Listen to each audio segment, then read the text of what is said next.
ke Mas Zainur. Mas Zainur, ini pagi-pagi Pak Saud sudah presentasi ini, semangat melihat, mendengar usulan dari Pak Prabowo ini.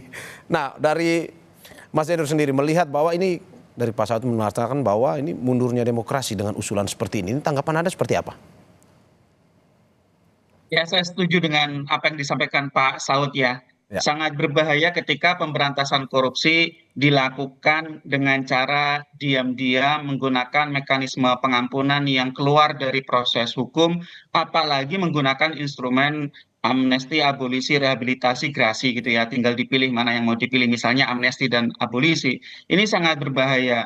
Kami sudah pernah sampaikan bahwa misalnya amnesti dan abolisi, meskipun harus meminta pertimbangan kepada DPR, ini seharusnya instrumen yang tidak mudah digunakan. Ini instrumen hanya boleh digunakan dalam kondisi-kondisi tertentu untuk tujuan yang sangat besar demi mempersatukan negara. Kalau kita baca sejarahnya, amnesti dan abolisi itu banyak diberikan kepada mereka yang ingin melepaskan diri dari negara, atau misalnya angkat senjata karena berbeda pandangan politik dengan pemerintah pusat gitu ya.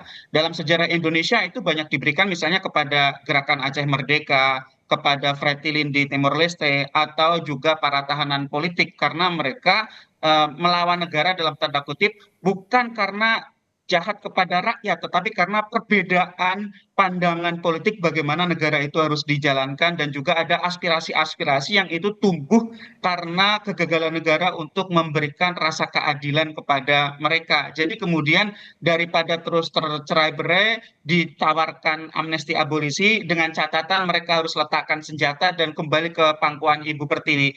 Nah, kalau itu akan diberikan kepada para koruptor, ini sangat tidak tepat dan itu sangat menyakiti hati rakyat. Apa yang dilakukan oleh para koruptor itu sangat jahat, sangat merugikan kepentingan dan kesejahteraan rakyat, dan tidak bisa diselesaikan dengan cara-cara pengampunan seperti ini. Bahkan kalau kita lihat dalam hukum positif saat ini di pasal 4 Undang-Undang 3199 Junto 20 2001, itu sudah sangat jelas bahwa pengembalian kerugian keuangan negara itu tidak menghilangkan unsur pidana. Apalagi kalau kemudian itu mau di-bypass dengan menggunakan hak prerogatif presiden dalam bentuk amnesti dan abolisi.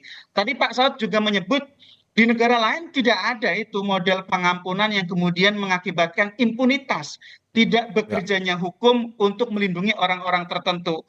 Memang ada model-model di negara common law, tetapi itu spesifik, yaitu untuk pelaku berupa korporasi atau perusahaan. Pelaku korporasi ini kalau ditersangkakan dan kemudian dituntut secara pidana, maka dampaknya bisa luas, termasuk misalnya juga bisa berdampak kepada ketenaga kerjaan, kepada perekonomian. Sehingga di negara-negara common law itu ada yang namanya deferred prosecution agreement. Ini yang terjadi pada Kalau kasus Rolls Royce itu ya Mas Zainur ya? Betul, tadi Ya. sudah disampaikan oleh Pak Saud, waktu itu Rolls-Royce memberikan suap kepada Emir Syahsatar, Direktur Utama Garuda, karena Garuda membeli mesin jet pesawat untuk Garuda.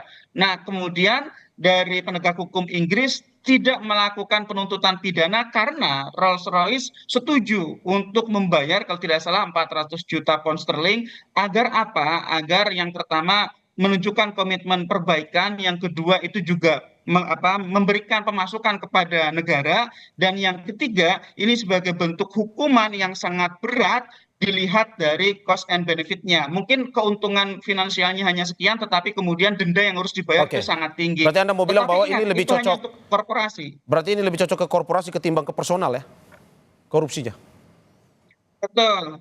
Dan itu pun tidak bisa langsung diterapkan. Kalau mau diterapkan, maka harus melakukan perubahan terhadap Undang-Undang Nomor 3199 Junto 20 2001, Undang-Undang Tipikor, dengan mengakomodir apa yang biasa disebut sebagai deferred prosecution agreement itu tadi.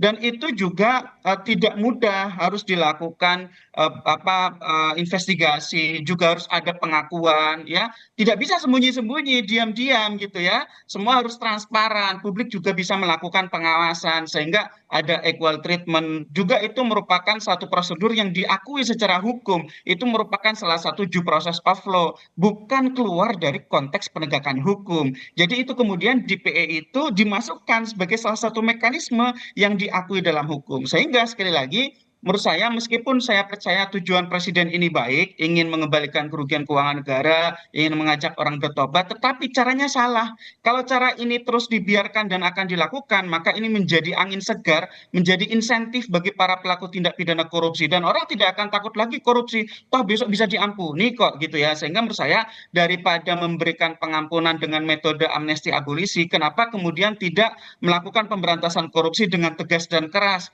misalnya dengan merevisi undang-undang tidak pidana korupsi, kriminalisasi illicit enrichment, juga sahkan RUU perampasan aset. Kalau illicit enrichment itu bisa disahkan, maka harta para penyelenggara negara yang tidak dapat dijelaskan asal usulnya bisa dirampas secara langsung oleh negara gitu Oke. Mas Mario. Oke,